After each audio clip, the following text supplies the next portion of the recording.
Bienvenue dans un nouvel épisode de Génération Start-Upper. Cette semaine, on vous emmène dans le 10e arrondissement parisien, près de la place de la République, chez Bonne Gueule. Un ovni dans le monde des startups et dans celui de la mode masculine. Allez, suivez-moi.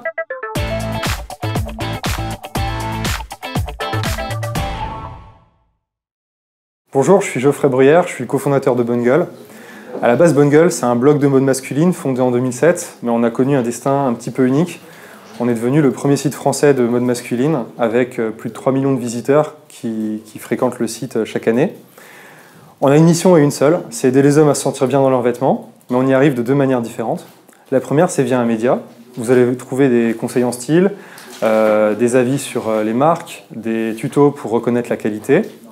Et puis aussi une marque de vêtements, où là notre rôle c'est d'aller dénicher les meilleurs savoir-faire en France et en Europe, d'en faire une collection que les gens vont apprécier afin de démocratiser la qualité.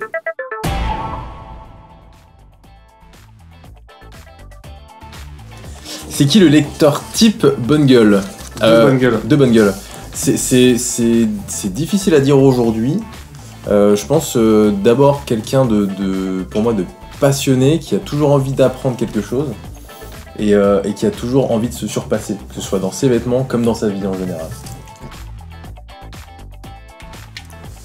Alors, c'est quoi le fashion faux pas impardonnable ? Ben c'est les chaussettes blanches. Ouais.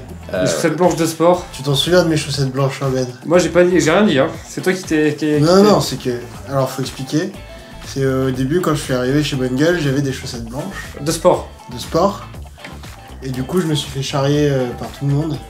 Et donc, du coup, maintenant, ça a changé. Qu'est-ce qui rend votre startup unique ?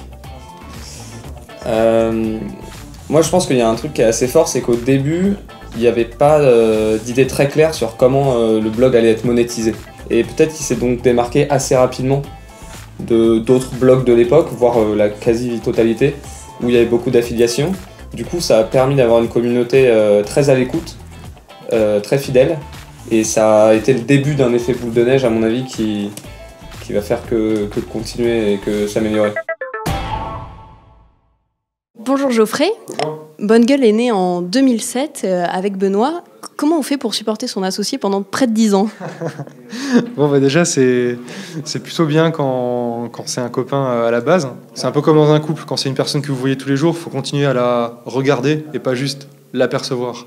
Donc il y a aussi un peu une démarche constante de se dire comment il va, arriver à créer les moments, et ça c'est un peu le challenge. Ok, super. Et alors là, vous avez levé il n'y a pas très longtemps près d'1 million d'euros. Qu'est-ce que vous allez faire de tout cet argent ? Alors c'est pas pour partir en vacances, mais en fait on a beaucoup de projets qu'on voulait mettre en place et on avait besoin de recruter des gens. Donc ça voulait dire pouvoir sortir plus de vidéos, pouvoir faire un site web avec plus de contenu. Puis il y a une troisième chose, c'est l'internationalisation. La France c'est très bien, la Belgique et la Suisse aussi, mais à un moment il faut commencer à réfléchir un peu en dehors des frontières, et c'est ce qu'on va essayer de faire. Et on va aussi faire un voyage en Corée du Sud à la fin de l'année, et puis se poser aussi la question des marchés allemands, de l'Italie du Nord, de l'Angleterre, et de se dire qu'est-ce que c'est leur spécificité culturelle, qu'est-ce qu'ils ont envie de voir en termes de produits, en termes de ton dans des articles, et y répondre au mieux. Ok, super. Merci beaucoup. Longue vie à Bonne Gueule. On est peut-être reparti pour 10 ans encore. J'espère. Et quant à nous, on se retrouve dans 15 jours pour un nouvel épisode de Génération Start-Upper.